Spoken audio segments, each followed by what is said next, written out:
Bom, gente, continuando aqui a nossa aula 11, né, estamos falando sobre debêntures, né? Além, né, do que já falamos aí, agora há pouco, nós temos ainda as debêntures, né? As debêntures podem ser aí, assim, conversíveis ou não conversíveis em ações. Quais são as debêntures conversíveis em ações? São aquelas estabelecidas na escritura de emissão de debêntures, que elas se converterão em ações, ou seja, eu adquiro uma debênture com a possibilidade de, ao final, ou um determinado período, da forma determinada ali naquela, estabelecida na escritura, que eu vou converter ela em ações, ou seja, eu deixo de ser um credor da companhia, no sentido de empréstimo, né, como eu falei, que seria um contrato de mútuo, que é a debênture, e passo a ser acionista dela, né? Eu passo a ter uma participação no capital da companhia. Exceto nos casos de sociedade de capital autorizado, os acionistas têm preferência na aquisição dessas debêntures, na forma do artigo 171 e 172 da Lei de SA. Tem algumas matérias que, quando, né, nós emitimos debêntures conversíveis em ações, sempre nós vamos ter que ouvir previamente os debenturistas para mudar o objeto social da companhia, criar ações preferenciais ou modificar as vantagens já existentes para essas tais ações preferenciais, conforme dita aí o parágrafo 2º do artigo 57. Faz sentido, né? Quando eu comprei, por exemplo, as debêntures, quando eu resolvi investir em debêntures, vamos pegar como exemplo, digamos, uma Petrobras da vida, né? Só um exemplo hipotético, tá, gente? O objeto social dela o que é? A extração lá de petróleo, comercialização enfim, petróleo. Digamos que ela se torne agora, ela não quer mais ser Petrobras, ela quer mudar o objeto social para indústria de confecções. Eu não quero investir em indústria de confecções, nunca quis, não gosto, enfim, por algum motivo meu negócio é petróleo. E aí é evidente que eu sou um debenturista dessa tal Petrobras e eu tenho que ser ouvido previamente se ela quiser mudar o objeto social, porque eu comprei uma debenture, né? Eu adquiri uma debenture, investi numa debenture de petroleira e não de uma indústria de confecções. Então, para mudar o objeto social da companhia, é evidente que os debenturistas devem ser ouvidos, porque vai alterar substancialmente o negócio no qual ele investiu, certo? Então, faz muito sentido, né? Faz muito sentido realmente. O objetivo, né, o grande objetivo disso é assegurar a manutenção dos direitos dos debenturistas enquanto não vencido o prazo de conversão das ações. Porque depois que converter em ações, ele vai passar a ser acionista, ele vai participar da assembleia de alteração, né, de mudança do objeto, né, ou que cria ou que muda as ações preferenciais. Então, né, faz absoluto sentido. Quantas espécies de debêntures, né, a garantia, né, quantas garantias oferecidas pelas debêntures, artigo 58. Elas podem ser de 4 espécies, né, elas podem ser de 4 espécies. Quantas espécies de garantia, né, retificando o que eu falei, artigo 58. Elas podem ser debêntures com garantia real, que é aquela que confere ao debenturista uma garantia real, um imóvel, por exemplo, um bem pertencente à sociedade emissora ou um terceiro. O terceiro ele pode garantir aquela determinada obrigação.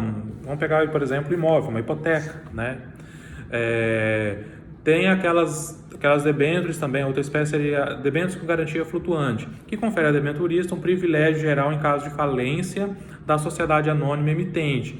Na verdade, ele, né, coloca o debenturista acima dos credores quirografários, abaixo de todos os demais credores, né, trabalhistas. Então, ele fica atrás de trabalhista, atrás de garantia real, e aí vem esse com garantia flutuante, ou seja, ele está antes do quirografário, seria uma categoria intermediária ali de credores. Então, de certa forma, ele vai receber antes do credor quirografário, né, seria uma garantia flutuante. As debêntures quirografárias é a debênture comum, sem nenhuma garantia, sem nenhum privilégio, sem absolutamente nada. É debênture, uma simples, vamos dizer assim. Em caso de falência, ela vai concorrer, né? Ele é um credor quirografário comum, ele tem um crédito comum. O debênture é um crédito comum.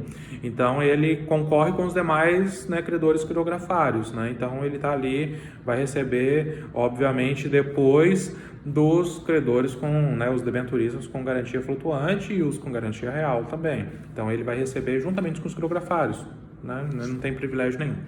e tem as tais debêntures subordinadas ou subquirografárias, que são aquelas que somente preferem aos créditos dos acionistas por ocasião da falência da sociedade, ficando baixo até mesmo dos credores quirografários. Então vamos lembrar lá na falência a ordem: os credores trabalhistas, depois o credor com garantia real, aí nós temos essa categoria dos debenturistas com garantia flutuante, aí vem os credores quirografários, que estão junto aí, inclusive, os outros debenturistas. Se sobrar dinheiro, nós vamos pagar quem? Esses portadores das debêntures subordinadas, ou seja, eles vão receber apenas antes dos acionistas, né? Que aí seria os últimos a receber, que são os sócios propriamente da companhia. Então, depois disso, né, antes dos acionistas, eles recebem ali. Então, eles estão abaixo ainda dos quirografários. O que é interessante notar é que todas essas garantias, elas podem ser constituídas, né, elas podem ser constituídas cumulativamente.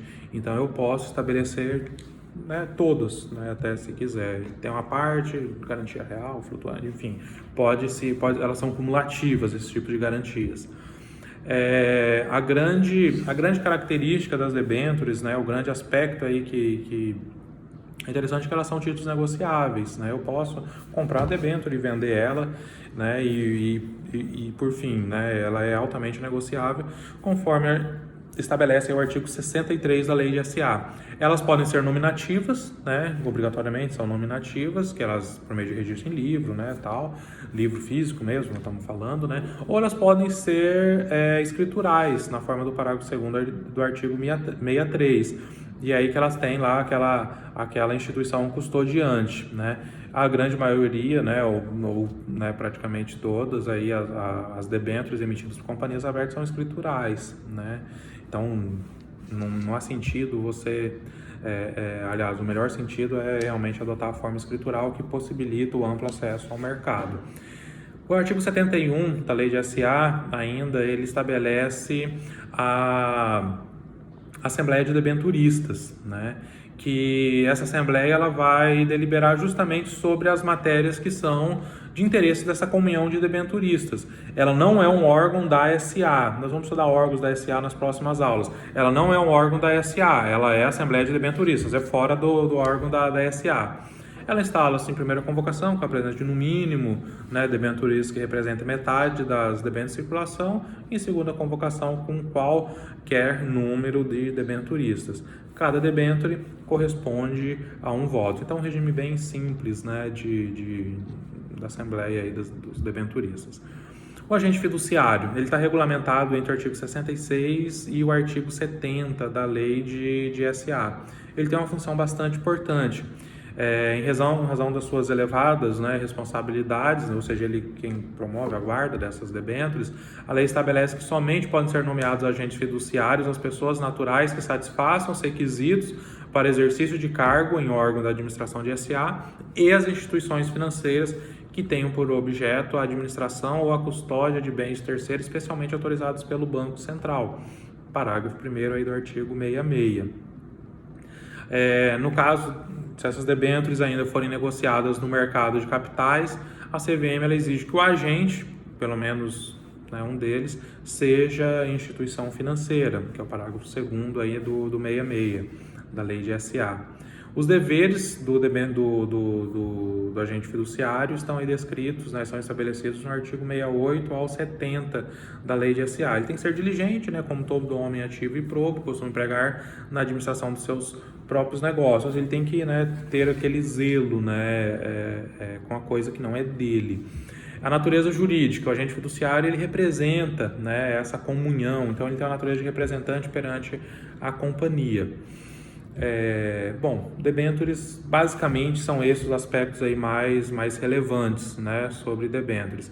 Atente-se sempre às diferenças entre companhias abertas e fechadas, atente-se ainda para aquelas debêntures conversíveis em ações e lembre-se sempre que debêntures exige a tal escritura de emissão de debêntures, certo? Pesquisa, inclusive, sobre ela na internet, tem muita escritura de debênture aí, né, das companhias. O outro valor mobiliário, né, que nós vamos conversar hoje, são as partes beneficiárias, que estão reguladas aí entre o artigo 46 e 51. Elas são valores mobiliários que têm por característica principal oferecer aos seus titulares um direito de crédito eventual, né, que corresponde a uma participação nos lucros da sociedade anônima emitente, conforme o parágrafo 1º aí do artigo 46. Por que crédito eventual? Porque não é sempre que a companhia, né, não é garantido que ela vá ter lucro sempre. Então, ser um direito de crédito eventual. Elas se diferenciam das ações, apesar de, né, dela permitir uma participação no lucro, ela não se confunde com a ação, porque ela não é parte do capital social, ela não é fração do capital social. No máximo, 10% dos lucros podem ser atribuídos aí a pagamento das partes beneficiárias, conforme o parágrafo 2º do artigo 46 da Lei de SA. Ela tem um prazo máximo de duração de 10 anos, exceto aquelas partes beneficiárias atribuídas às associações de empregados, que têm prazo de duração indeterminado, conforme parágrafo 1º do artigo 48, e elas podem ser conversíveis em ações, né? Então, existe essa possibilidade conforme o parágrafo 2º do artigo 48. Elas obrigatoriamente assumem a forma nominativa, né? Faz sentido, como eu já falei. Artigo 49, inciso 7 e artigo 50. E elas somente têm valor perante a sociedade a partir dos registros nos livros próprios. Elas não podem ser outorgadas aos titulares, né? Não pode ser outorgada aos titulares de direitos privativos de acionista, ou seja, o portador, né, o titular de partes beneficiárias, ele não tem os mesmos direitos que acionista, não pode ser atribuído a eles direitos privativos de acionistas, salvo de fiscalizar aí a atuação dos administradores. Então, significa dizer que os titulares de partes beneficiárias não podem votar, por exemplo, né? Eles não são acionistas, eles não têm direitos de acionistas, né? Não têm direitos privativos de acionistas. Pela própria natureza dela, é vedado às companhias abertas, né? Conforme o artigo 47, parágrafo único, ou seja, somente companhia fechada pode emitir essas tais partes beneficiárias, certo? O bônus de subscrição, esse é um valor mobiliário bastante interessante, né, tanto para companhias abertas quanto fechadas, né. Ele está regulamentado aí no artigo 75 ao artigo 79. E ele é um valor mobiliário que confere ao seu titular, durante um prazo, né, estabelecido, um prazo determinado, um direito de preferência na subscrição de novas ações. Ou seja, eu tenho aquele bônus de subscrição, então naquele determinado período eu vou subscrever determinada parcela, né, de ações, determinada quantidade de ações por aquele valor já ali pré-definido. Ela se aproxima um pouco das stock options do direito norte-americano, né?